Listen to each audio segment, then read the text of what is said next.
बोला जन 30% कम किया गया पाठ्यक्रम, जो बचा है वही आपको पढ़ना है। तो इसमें से जो जो बचा है, जो बोर्ड परीक्षा में आ रहा है, उसका एक पूरा बायोडाटा एक आपके सामने तैयार है। इसमें आज आप पढ़ेंगे जैव प्रक्रम में जैव इकाई दो में जैव जनन, जैव जगत है, जैव जगत। यहाँ से कुल 1 2 3 4 5 हेडिंग पढ़ना है, जो कुल 20 अंक आने हैं। यहाँ से 20 अंक। तो पहला हेडिंग आपको डालना है प्रजनन। प्रजनन अच्छा, प्रजनन होता क्या है, पहले जरा इसको विषय देखते हैं। प्रजनन का एक जैसे कितने वर्ष जीते हैं आदमी,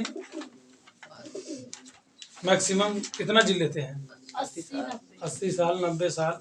जो पहले का और पूर्वज थे वो तो कम कम शतक मार देते हैं, शतक पूरा हो जाता है। और अब तो अर्धशतक नहीं हो पावा, मतलब 50 साल। और भारत सरकार ने क्या किया है, 60 साल क्या निकाला है, 60 वर्ष एवरेज औसत निकाला है। क्या निकाला है? औसत कि लगभग 60 वर्ष तक लोग जीवित हैं। कोई बीच में एक्सीडेंट से, बीमारी से, किसी न किसी लोग मर जा रहे हैं। अधिकतम लोग जी रहे हैं 70, बहुत कम लोग 70-80 तक जा रहे हैं, अगर पहले काम खत्म हो जा रहा है। अच्छा, जब लोग इतने वर्ष जियत हैं, तब कब से लोग पृथ्वी पे हैं? बहुत दिन से हो गए ना पृथ्वी लोग हैं। तो जब 60 साल जियत रहे तो कैसे अभी तक बना है? समझ है? तो प्रजनन के द्वारा, प्रजनन का मतलब 60 साल उम्र रहे तो 60 साल में हम अपने समान संतान उत्पन्न कर दिया। तो अब हम तो चला जाए, लेकिन वो रहे ना पृथ्वी पर, बरकरार बना रहे। तो उसमें जैसे अभी जान लीजिए जीवन अवधि, उसी को कहते हैं जीवन अवधि। अंग्रेजी में कहते हैं लाइफ स्पेन, लाइफ स्पेन। अच्छा, ये होता क्या है, जैसे जन्म से लेकर मृत्यु दर के बीच में जो समय है, उसी समय कहते हैं जीवन अवधि। जैसे आदमी सन 2000 में लड़का पैदा हुआ, किसमें? सन 2000 में। और उसकी मृत्यु मान लीजिए हो गई कितना, सन 2060 में। तो इसके बीच में कितना समय लगा? 60 साल। इसी 60 साल को क्या कहेंगे?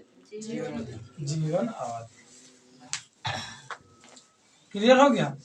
और इस जीवन अवधि में वह क्या करता है, अपने समान संतान उत्पन्न कर देता है। जब संतान उत्पन्न हो गया तो चला जाएगा, लेकिन पीढ़ी उसकी चल रही है ना, यही है। और ये करते कैसे हैं? प्रजनन के द्वारा या जनन के द्वारा। किसके द्वारा? जनन। और यह जनन का परिभाषा क्या होगा? अपने समान संतान उत्पन्न करने की प्रक्रिया को क्या कहते हैं? जनन। समझ गया? अपने समान संतान उत्पन्न करने की प्रक्रिया को जनन कहते हैं। अच्छा, चलिए ठीक है। अब ये जनन होता भी है 2 प्रकार का। कितने प्रकार का? 2 प्रकार का जनन। नंबर 1 अलैंगिक जनन, नंबर 2 लैंगिक जनन। ये इन दोनों पे आपको थोड़ा बारीकी से पढ़ना है। पहले हम क्या पढ़ेंगे आज? अलैंगिक। अब देखिए अलैंगिक जनन आप कुछ समझ ली। अलैंगिक में मेन अंतर क्या है? अलैंगिक में केवल एक जनक की आवश्यकता होती है। क्या होती है? केवल एक जनक की आवश्यकता होती है, मतलब ये अकेले ही संतान उत्पन्न कर देता है अपने समान। और लैंगिक में दो जनकों की आवश्यकता है। लैंगिक क्या होता है? दो जनकों की आवश्यकता होती है, जैसे नर व मादा। ये दोनों फर्क बा। अलैंगिक जनन में केवल एक जनक की आवश्यकता था, अकेले ही वो संतान उत्पन्न कर देता है। अलैंगिक जनन में दो जनकों की आवश्यकता होती है, नर और जा पानी पिए पहले जा। दो जनकों की आवश्यकता होती है, घुट पानी तो सही है। और एक चीज में देखा, जौन अलैंगिक जनन के जौन संतान उत्पन्न हुए वो अपने पूर्वज की बिल्कुल फोटोकॉपी होगा। क्या होगा? बिल्कुल सेम टू सेम होगा। जौन अलैंगिक जौन संतान उत्पन्न हुए, जैसे कोनो चीज ले जब फोटोकॉपी करा ले तो बिल्कुल वैसे निकल है ना, तो वही कहा थे क्लोन। क्या कहा थे? पूछा जाता है क्लोन क्या है, तो क्लोन उसे कहते हैं कि अलैंगिक जनन में जो संतान उत्पन्न होता है वह अपने माता पिता या अपने पूर्वज के समान होता है, बिल्कुल समान होता है। उसे क्या कहते हैं? क्लोन। अच्छा, अलैंगिक जनन में जिसमें नर मादा दोनों संतान उत्पन्न करते हैं उसमें बिल्कुल समान नहीं होता। सेम टू सेम आप अपने मम्मी अपने पापा के समान नहीं होंगे, थोड़ा सा चेंजिंग रहेगा। लेकिन अलैंगिक जनन में क्या होगा? बिल्कुल सेम होगा। यही है इन दोनों मेन अंतर। अब इनके विषय में पूरा थोड़ा सा पढ़ेंगे, फिर इनके विषय। ठीक है, नोट करा भरने से कहा।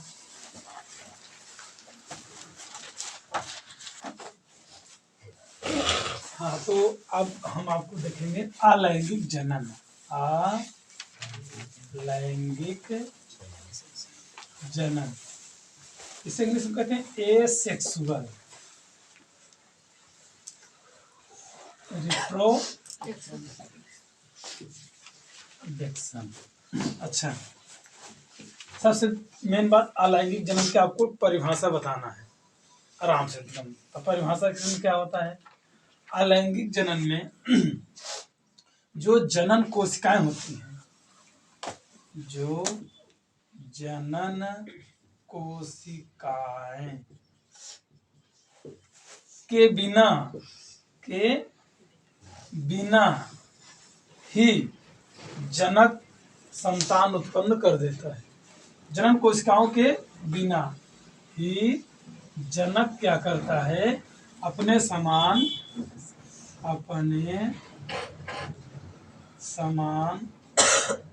संतान उत्पन्न कर देता है। तो उन्हें जनन कोशिकाओं की आवश्यकता नहीं पड़ती और वह अपने समान जो उसका जनक होगा वह अपने समान संतान उत्पन्न कर देगा, वो भी अकेले, और नर मादा की जरूरत इसमें नहीं है। और जो संतान उत्पन्न होगा वह अपने पूर्वज के बिल्कुल समान होगा। जो संतान उत्पन्न होगा वह अपने पूर्वज के क्या होगा? समान होगा। ठीक, ये तो छोटा सा एक लाइन की परिभाषा हो गई। और अलैंगिक जनन जंतुओं में भी पाया जाता है और पादपों में, दोनों में पाया जाता है। किसमें? पादपों में और जंतुओं में। पादपों में बहुत तेजी से होता है और जंतुओं में होता है बहुत मंद गति से होता है, और बहुत निम्न स्तर के जंतुओं में होता है, जैसे अमीबा युगलिना। क्या? अमीबा और युगलिना ये निम्न स्तर के जीव हैं जिनमें एक कोष की होते हुए उनमें उन जंतुओं में अलैंगिक जनन के द्वारा संतान उत्पन्न होती है। और पादपों में क्या होता है? यह अलैंगिक जनन के द्वारा होता तो है लेकिन बड़ी तीव्र गति, इसका स्पीड क्या है? थोड़ा तेज है। इतना समझ में आया? ये आपको अलैंगिक जनन में कंफर्म याद होना चाहिए।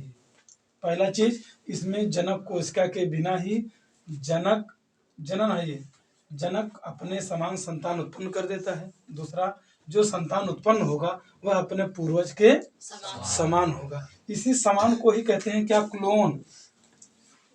ये नीट में क्वेश्चन पूछा गया है, क्लोन क्या होता है, बहुत बड़े एग्जाम है सब। तो पादपों में और जंतु में दोनों में ये क्या होता है, लैंगिक जनन होता है। जंतुओं में सबसे निम्न स्तर के जंतुओं में होता है, ये लिखे निम्न स्तर, निम्न। ठीक है ना, इतना ये क्लियर हो जाएगा। ठीक है, का नोट करिए तो फिर आगे चलें।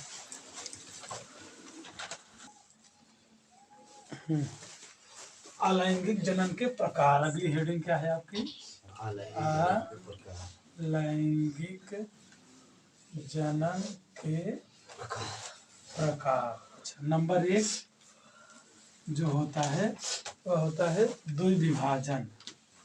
क्या होता है भैया, द्विविखंडन भी कहते हैं, द्विविखंडन, अंग्रेजी में कहते हैं बाइनरी,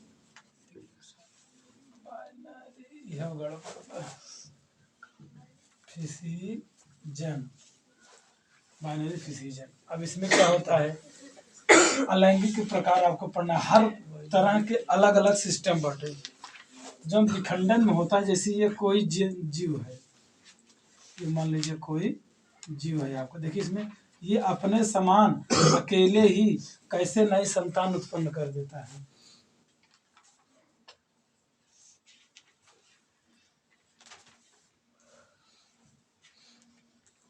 ये कोई जीव है, अब इसमें क्या होता है, यह ऐसे है पूरा, बीच में से धीरे धीरे दबना स्टार्ट होता है।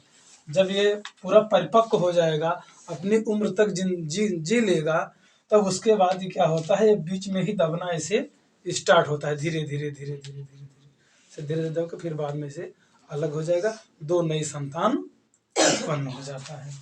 तो इसमें क्या होता है, देखिए जब दबेगा तो ये जो इसका केंद्रक है, ये डीएनए इसका, ये दोनों भागों में आधा आधा बढ़ जाता है।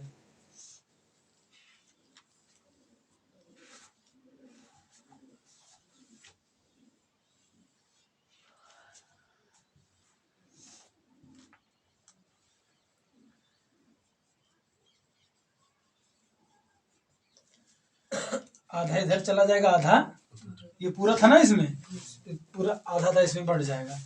तब इसमें क्या होगा, ये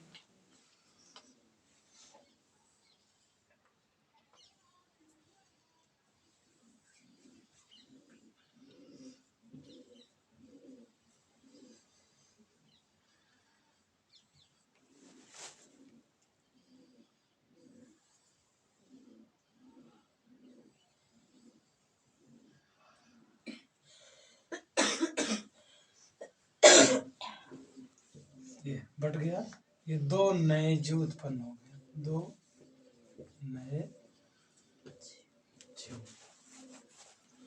इस प्रकार जिस जीव में इस प्रकार से जनन होता है, नई संतान उत्पन्न करते हैं, इस विधि को क्या कहते हैं, द्विविखंडन या बाइनरी डिसीजन। यह किस प्रकार के जंतुओं में पाया जाता है, अमीबा। आपसे कुछ नहीं पूछेगा, यही पूछेगा कि अमीबा में किस तरह का जनन पाया जाता है, तो आपको ये नाम बताना होगा कि इस अमीबा में द्विविखंडन प्रकार का अलैंगिक जनन होता है। क्लियर हुआ, फट से का नोट कर, तो आगे चलिए।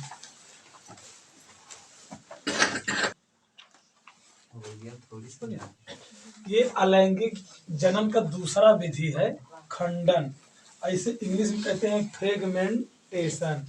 इसमें क्या होता है, जो जीव होता है जब पूर्ण रूप से विकसित हो जाता है, तब उसमें क्या करता है, वो जगह जगह से दो या दो से अधिक खंडों में टूट जाता है, और वही टूटा हुआ जो खंड होगा उसका, वही नए जीव में परिवर्तित हो जाता है। जैसे ये है कि स्पाइरोगाइरा,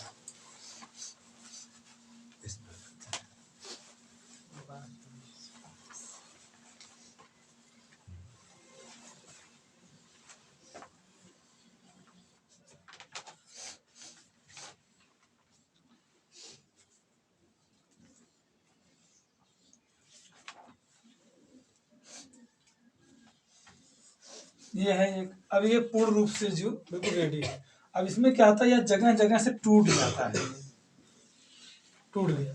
अब जो इसका टूटा हुआ भाग है, अब यही नए संतान में परिवर्तित हो जाता है। उसमें क्या था, बीच में दबना स्टार्ट हो रहा था, और इसमें क्या है, बीच में वो खंड क्या है, टूट जा रहे हैं। जब टूट जाएगा तो वही जो टूटा हुआ भाग होगा, इसे भी इसी को हम यहाँ ले लेंगे, तो बेटा कुछ इस तरीके से हमको दिखाई पड़ेगा। ये चलो, इससे यहाँ हो गया ना। अब यही एक नया स्पाइरोगाइरा बना लेगा।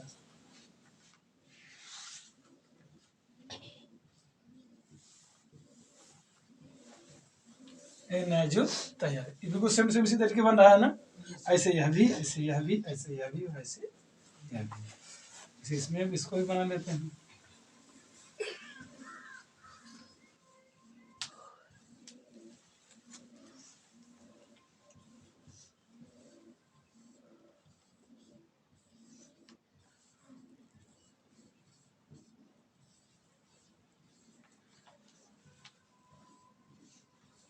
एक ये नई संतान बनाइए। ये समझ रहे हैं कि नहीं?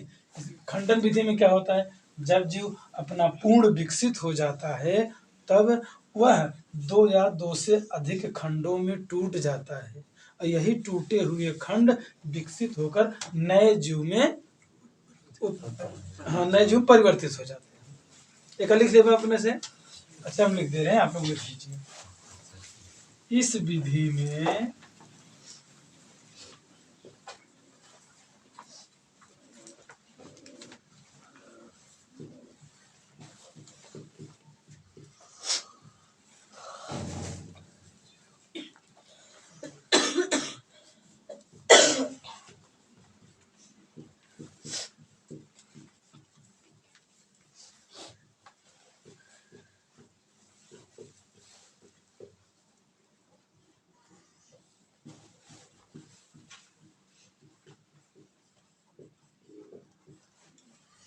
इस विधि में पूर्ण विकसित जीव दो या दो से अधिक खंडों में टूट जाता है, और यही टूटे हुए खंड नए जीव में परिवर्तित हो जाते हैं। यही टूटे हुए जीव नए, यही टूटे हुए खंड, ये टूटे हुए खंड नए जीव में, नए जीव उत्पन्न करते हैं। एक नोट करा फटाफट।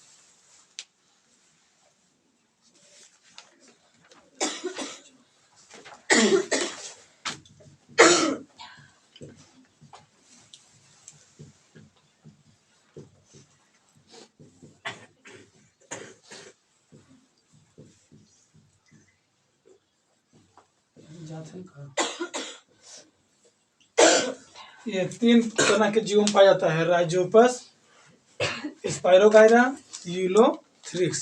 यही नाम आपसे पूछ लिया जाएगा।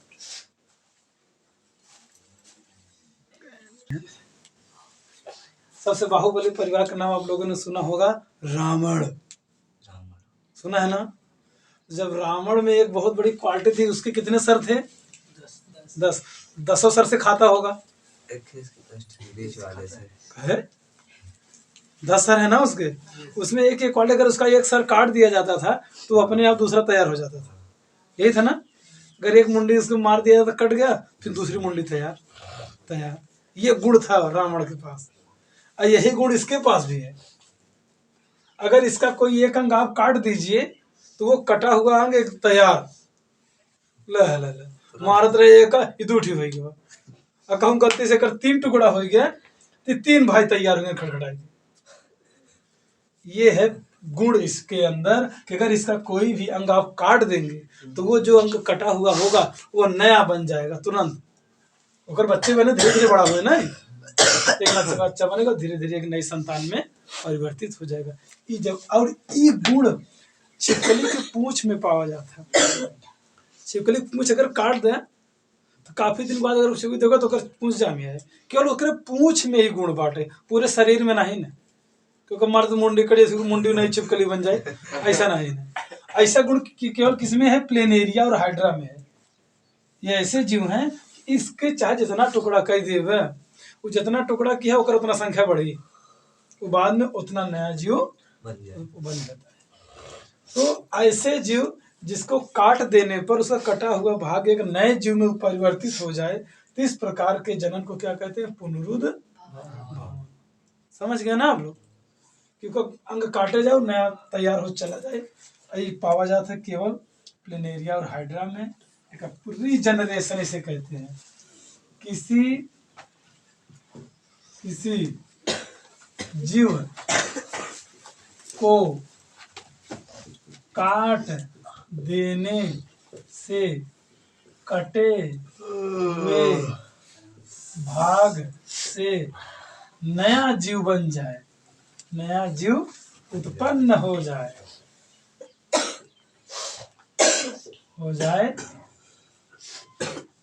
तो ऐसी विधि को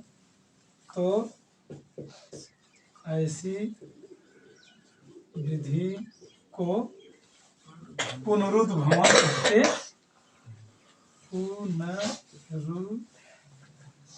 पुनरुद्ध भवन कहते हैं। तो जैसे किसमें पाया जाता है, प्लेनेरिया और हाइड्रा में। ये जरूर याद होना चाहिए कि किस जंतु में इस तरीके का अलैंगिक जनन पाया जाता है। कैसे बनाई